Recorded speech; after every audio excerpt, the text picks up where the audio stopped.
विश्वविद्यालय प्रशासन ने उसके अंदर अपनी सफाई दी थी कि निम्न वर्ग के कर्मियों के लिए ये एडमिशन वहाँ पे की गई है। विश्वविद्यालय का वाइस चांसलर क्या निम्न वर्ग के अंदर आता है, डीन क्या निम्न वर्ग के अंदर आता है, डायरेक्टर क्या निम्न वर्ग के अंदर आता है, क्या वहाँ पे निम्न वर्ग में से किसी के बच्चे की एडमिशन वहाँ पीएचडी के अंदर हुई है? पीएचडी के अंदर एडमिशन किसकी हुई? पीएचडी के अंदर एडमिशन हुई वाइस चांसलर के बेटे की, पीएचडी के अंदर एडमिशन हुई डीन के बच्चों की, पीएचडी के अंदर एडमिशन हुई डायरेक्टर के बच्चों की। लेकिन विश्वविद्यालय के अंदर जो वहाँ पे पीएचडी करने के लिए लोग आ रहे हैं वो या तो प्राइवेट कॉलेजों से आ रहे हैं, फिर किसी ब्यूरोक्रेट्स की वाइफ्स हैं, या फिर किसी के बड़े नेता के रिलेटिव वहाँ पे आ रहे हैं। आज वो पीएचडी के अंदर एडमिशन करवा रहे हैं, कल इसी पीछे रास्ते से वो उन लोगों को विश्वविद्यालय के अंदर असिस्टेंट प्रोफेसर बनाएंगे, फिर वो प्रोफेसर बनेंगे। क्या विश्वविद्यालय के वाइस चांसलर डीन डायरेक्टर के बच्चों में इतनी कैपेबिलिटी नहीं है कि वो विश्वविद्यालय के जो पीएचडी का एंट्रांस है उसको क्वालिफाई कर पाए? यूनिवर्सिटी के अंदर जब आपके पास मास्टरी नहीं है तो आप कैसे वहाँ पे पीएचडी करवा सकते हैं? जो यूजीसी के नियम है उसके अंदर विश्वविद्यालय के अंदर ये साफ तौर पे मेंशन है कि पीएचडी के अंदर एक यूनिवर्सिटी से दूसरी यूनिवर्सिटी के अंदर माइग्रेशन नहीं हो सकती है। लेकिन हिमाचल प्रदेश विश्वविद्यालय के अंदर लोगों की स्टूडेंट की माइग्रेशन दूसरी यूनिवर्सिटी से हुई है, और जो स्टूडेंट्स हैं चहेते हैं, जो आपने जेपी नड्डा का नाम सुना होगा, उनके वहाँ पे रिलेटिव की वहाँ पे माइग्रेशन हुई है। विश्वविद्यालय के अंदर क्या है कि हम पहले सीटें एडवर्टाइज कुछ करते हैं, लेकिन बाद में जब भरने की बारी आती है तो उससे कहीं 2 गुना 3 गुना वहाँ पे सीटें वहाँ पे भरी जाती है। जो प्रभावशाली लोग हैं, एक पर्टिकुलर आइडियोलॉजी से संबंध रखने वाले लोग हैं, उनकी एडमिशन पीएचडी में करवाने के लिए जो यूजीसी के नियम है, यूनिवर्सिटी के ऑर्डिनेंस के जो नियम है, उसको दरकिनार कर रहा है। तो एसएफआई तमाम तथ्यों के साथ हाई कोर्ट जाएगी। आज हिमाचल प्रदेश विश्वविद्यालय एसएफआई ने पीएचडी के अंदर बिना प्रवेश परीक्षा के हुए दाखिले को लेकर प्रेस कॉन्फ्रेंस की और उन दाखिलों को निरस्त करने की मांग उठाई। प्रेस वार्ता को संबोधित करते हुए कैंपस सचिव रॉकी ने विश्वविद्यालय में हुई हाल ही में पीएचडी भर्ती पर आपत्ति जताते हुए इसे अध्यादेश और विश्वविद्यालय अनुदान आयोग के नियमों की अवहेलना बताया। परिसर सचिव रॉकी का कहना है कि विश्वविद्यालय प्रशासन मात्र अपने चहेतों को फायदा पहुंचाने के लिए इस तरह की धांधलियां पीएचडी के अंदर कर रहा है। विश्वविद्यालय में जो भी एडमिशन पीएचडी के अंदर हुई है, यूजीसी और विश्वविद्यालय के ऑर्डिनेंस के नियमों को दरकिनार करते हुए विश्वविद्यालय के कुलपति द्वारा अपने फायदे के लिए की गई है। कैंपस सचिव रॉकी ने कुछ मुख्य बातों को सामने रखा, जिसमें टीचर कोटा, वार्ड्स कोटा, विश्वविद्यालय के अंदर Deendayal Upadhyay PhD scam, PhD migration issue इत्यादि प्रदेश विश्वविद्यालय में चल रही इन धांधलियों पर मीडिया को विस्तार से बताया। इन धांधलियों पर कैंपस सचिव रॉकी ने कहा कि ये तमाम सवाल है जो छात्र समुदाय और प्रदेश की जनता के सामने है, और कब तक विश्वविद्यालय प्रशासन और भाजपा सरकार शिक्षा के उच्चतम संस्थान को गत की ओर धकेलता रहेगा। एसएफआई मांग करती है कि उच्च न्यायालय शीघ्र अतिशीघ्र इस पर स्वतः संज्ञान ले और विश्वविद्यालय के कुलाधिपति भी बढ़ते भ्रष्टाचार के खिलाफ संज्ञान ले, और जो दोषी अधिकारी इसमें शामिल है उन पर कड़ी कार्रवाई अमल में लाई जाए। अन्यथा एसएफआई इसके खिलाफ विश्वविद्यालय के अंदर तमाम छात्र समुदाय और प्रदेश की जनता को जागरूक करते हुए आंदोलन की रूपरेखा तैयार करेगी और इन छात्र विरोधी फैसलों को वापस लेने के लिए संघर्ष तेज करेगी। ये वहाँ पे रखी गई है जिसके अंदर डायरेक्ट पीएचडी के अंदर डायरेक्ट जो असिस्टेंट प्रोफेसर है जिनकी पीएचडी नहीं है वो वहाँ से पीएचडी करता है। लेकिन विश्वविद्यालय के अंदर जो वहाँ पे पीएचडी करने के लिए लोग आ रहे हैं वो या तो प्राइवेट कॉलेजों से आ रहे हैं जहाँ पे वो असिस्टेंट प्रोफेसर होने का क्राइटेरिया फुलफिल नहीं करते, या फिर किसी ब्यूरोक्रेट्स की वाइफ्स हैं, या फिर किसी के बड़े नेता के रिलेटिव वहाँ पे आ रहे हैं। उसके अंदर हम साफ से मांग कर रहे हैं कि उसके अंदर आपका एंट्रांस टेस्ट होना चाहिए और उसके बाद उनकी पीएचडी के अंदर एडमिशन होनी चाहिए। दूसरी जो पिछले दिनों चर्चाओं का मुद्दा भी रहा है कि 21 अगस्त को विश्वविद्यालय की इसी की मीटिंग होती है और 3 अगस्त को उसकी 3 सितंबर को प्रोसीडिंग आती है, 16 को काउंसलिंग होती है और 21 सितंबर को वहाँ पे मेरिट लिस्ट लगती है, जिसके अंदर विश्वविद्यालय के वाइस चांसलर के, डीन और डायरेक्टर के बच्चों की एडमिशन वहाँ पे होती है। जो वहाँ पे एक कोटा निकाला जाता है, स्पेशल कोटा वहाँ पे बनाया जाता है इस मीटिंग के अंदर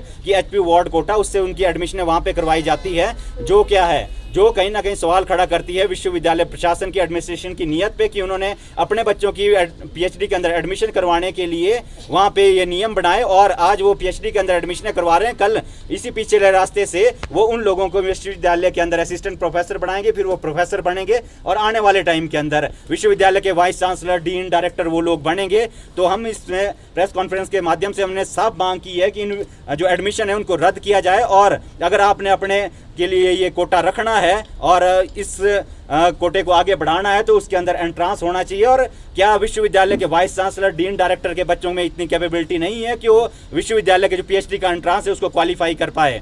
इसके साथ साथ रणनीति रहेगी, देखिए आने वाले टाइम के अंदर हम कल इसके अंदर 24 आवर का प्रोटेस्ट विश्वविद्यालय कैंपस के अंदर करने जा रहे हैं। उसके बाद हम डीसी ऑफिस जाएंगे, उसके बाद राज्यपाल के पास जाएंगे और आने वाले टाइम के अंदर चेन हंगर स्ट्राइक के अंदर हम विश्वविद्यालय के अंदर जाएंगे। अगर ये निर्णय जो इन एडमिशनों को रद्द नहीं किया गया तो उस केस के अंदर हम ये सारी चीजें करेंगे। तो आपने उस पीएचडी को अवार्ड एमएमसी से, वहां पे मास्टर ऑफ मास कम्युनिकेशन से कैसे करवाया? इसके अंदर हमारी साफ सी जो डिमांड है, इन लोगों के ऊपर जो कानूनी कार्रवाई होनी चाहिए, क्योंकि यूनिवर्सिटी के अंदर जब आपके पास मास्टरी नहीं है तो आप कैसे वहां पे पीएचडी करवा सकते हैं। इसके साथ साथ विश्वविद्यालय जो यूजीसी के नियम है उसके अंदर विश्वविद्यालय के अंदर ये साफ तौर पे मेंशन है कि पीएचडी के अंदर एक यूनिवर्सिटी से दूसरी यूनिवर्सिटी के अंदर माइग्रेशन नहीं हो सकती है। लेकिन हिमाचल प्रदेश विश्वविद्यालय के अंदर कंप्यूटर साइंस एक ऐसा विभाग है, हिंदी एक ऐसा विभाग है जहाँ पे लोगों की, स्टूडेंट्स की माइग्रेशन दूसरी यूनिवर्सिटी से हुई है। और जो स्टूडेंट्स हैं वो किसके हैं? चहेते हैं। वो है जो आपने जेपी नड्डा का नाम सुना होगा, बीजेपी के अध्यक्ष हैं, उनके वहाँ पे रिलेटिव की वहाँ पे माइग्रेशन हुई है जो यूजीसी के नियमों के खिलाफ है। इसके साथ साथ आप लोगों के बीच में पहले भी मीडिया के माध्यम से ये न्यूज़ आप लोगों के बीच में आई है और हमने पहले भी इस मुद्दे को उठाया था कि 11 महीने में कॉमर्स डिपार्टमेंट के अंदर जो विश्वविद्यालय के और पिछले वाइस चांसलर थे सुनील गुप्ता, उनके बेटे करण गुप्ता की वहाँ पे पीएचडी हुई थी, जो कहीं ना कहीं इसके ऊपर जो विश्वविद्यालय प्रशासन है उसके ऊपर सवाल खड़े करता है।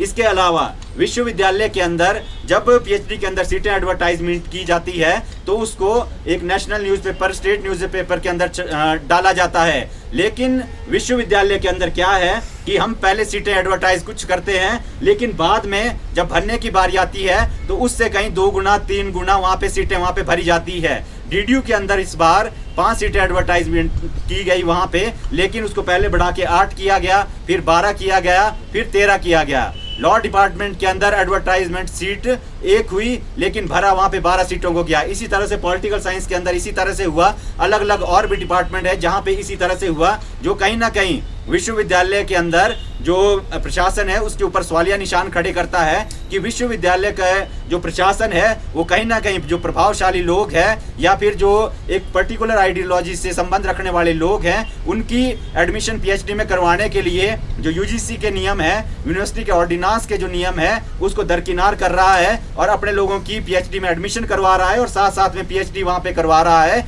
जो कहीं ना कहीं इस प्रशासन के जो एक सरकार के साथ चलने वाले रवैये के ऊपर दिखाता है उसका प्रशासन का रवैया कि वो एक पर्टिकुलर आइडियोलॉजी के साथ चल रहा है। हम इस प्रेस कॉन्फ्रेंस के माध्यम से प्रदेश हाई कोर्ट से ये मांग करते हैं कि वो डायरेक्ट इन जो एडमिशन है वहाँ पे पीएचडी के अंदर हाल ही के अंदर हुई है, डायरेक्ट उसके अंदर इंटरवीन करे, नहीं तो एसएफआई तमाम तथ्यों के साथ हाई कोर्ट जाएगी। और आने वाले टाइम के अंदर कल से हम इसके जो पीएचडी के अंदर ये धांधलियाँ पिछले लंबे समय से चली है उसके खिलाफ एक उग्र आंदोलन कैंपस के अंदर करने जा रहे हैं। और जब तक ये एडमिशनें वापस नहीं होगी, ये एडमिशनें रद्द नहीं होगी, तब तक ये हमारा ये आंदोलन जारी रहेगा।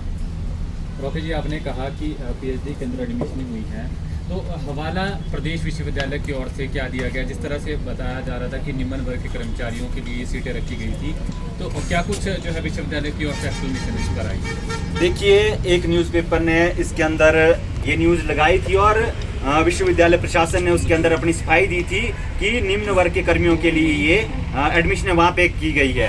निम्न वर्ग का कर्मचारी कौन होता है?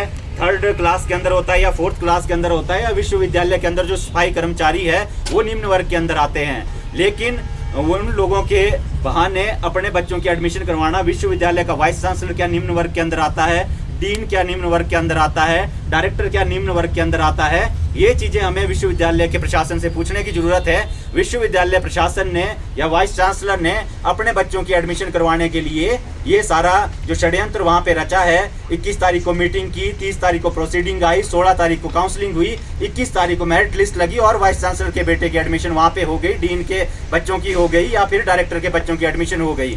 क्या वहाँ पे निम्न वर्ग में से किसी के बच्चे की एडमिशन वहाँ पीएचडी के अंदर हुई है?